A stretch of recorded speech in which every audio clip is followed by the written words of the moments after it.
নবীজি সাল্লাল্লাহু আলাইহি সাল্লাম ওনাকে জিজ্ঞেস করা হয়েছে আইয়ুন নাসি আকরাম। সাহাবীরা জিজ্ঞেস করছেন, ইয়া রাসূলুল্লাহ, মানুষদের মধ্যে সর্বসম্মানিত, সবচেয়ে বেশি সম্মানিত ব্যক্তি কে? এক নাম্বার উত্তর তো হলো নবীজি নিজে, ঠিক কিনা বলেন? কারণ তিনি তো তিনি, তার সাথে কোনো দিকে কাউরে তুলনা করার সুযোগ আছে নি? আল্লাহর পরে সমস্ত মর্যাদা রাসূলুল্লাহ সাল্লাল্লাহু আলাইহি ওয়াসাল্লামই সেরা, এটা তো ঠিক আছে। কিন্তু যেহেতু প্রশ্নটা করছে নবীজিকে ডাইরেক্ট, এজন্য উনি বিনয়ের কারণে ওনাকে তো আর বলতে পারেন, কথা বুঝেন নাই? এজন্য উনার ব্যাপারে না বলে বাকি সব মানুষ, একেবারে আদম থেকে সমস্ত কিয়ামত পর্যন্ত মানুষদের মধ্যে নবী হোক, রাসূল হোক, মানুষ হোক, সবার মধ্যে শ্রেষ্ঠ নবীজি বললেন। বলার ক্ষেত্রে নবীজি জবাব দিলেন ইউসুফ। সবচেয়ে সম্মানিত ব্যক্তিকে নবী বললেন ইউসুফ। এখন প্রশ্ন হলো কেন?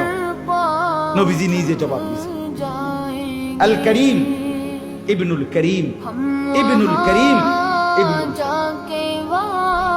কেন? শোনো সাহাবীরা, ইউসুফ হলো সম্মানিত, তার বাবা সম্মানিত, তার বাবা সম্মানিত, তার বাবা সম্মানিত। মানে ইউসুফ নিজে সম্মানিত, ইউসুফের বাপ সম্মানিত, ইউসুফের দাদা সম্মানিত, ইউসুফের বড় আব্বা সম্মানিত।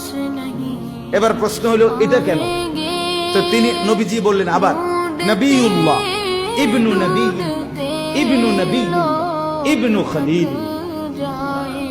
ইউসুফই একমাত্র নবী, একমাত্র মানুষ পৃথিবীতে আদম থেকে কিয়ামত পর্যন্ত যেটা আর কারো মর্যাদা নাই, সেটা শুধু ইউসুফের, যে যিনি নিজে নবী, তার বাবা নবী, তার দাদা নবী, তার বড় আব্বা নবী।